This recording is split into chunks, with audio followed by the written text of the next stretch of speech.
Remember privacy? That quaint idea that you could do stuff without the world knowing? Yeah, that's about as relevant as a dial-up modem in a 5G world. In the age of smartphones, smart homes, and even smarter refrigerators, our lives are an open book, and guess what? Everybody's reading.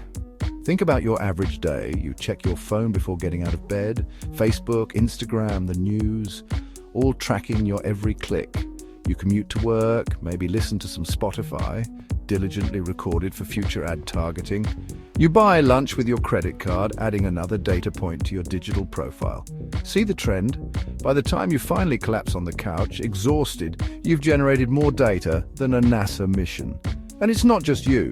Every swipe, like, and Google search contributes to a massive ocean of information. An ocean, by the way, that companies and governments are more than happy to swim in. So, how exactly does this data harvesting happen? Let's break it down. First up, we have the usual suspects. Social media platforms, Facebook, Instagram, Twitter. They're not just free because they're feeling generous. They make money by knowing everything about you, from your political leanings to your favorite brand of toothpaste. Then there are the less obvious data miners, those seemingly harmless apps and websites that collect your information in the background. Ever wonder why that weather app needs access to your contacts? Or why that online quiz wants permission to see your photos? It's all part of the game, my friend. And let's not forget the Internet of Things, IoT. Your smart TV might be watching you, literally. Your fitness tracker knows how many steps you take, or don't.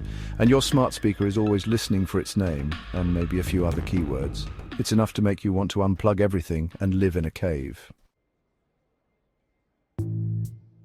Now, you might be thinking, sure, companies collect data, but they wouldn't do anything shady with it, right? Wrong. History is littered with examples of companies dropping the privacy ball, and it's not pretty. Remember Equifax? In 2017, they exposed the personal information of 147 million people thanks to a software vulnerability.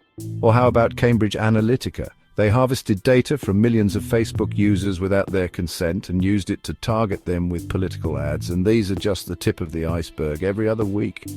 It seems like there's a new data breach, a new privacy scandal, a new reason to distrust the digital world. These breaches aren't just numbers on a screen, they have real-world consequences.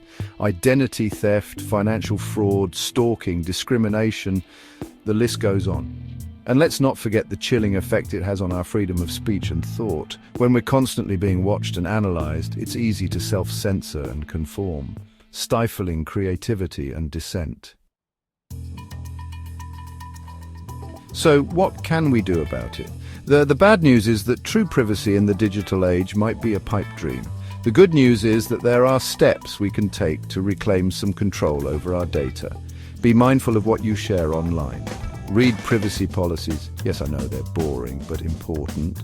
Use strong passwords and enable two-factor authentication. Support organizations fighting for stronger privacy regulations. And most importantly, stay informed.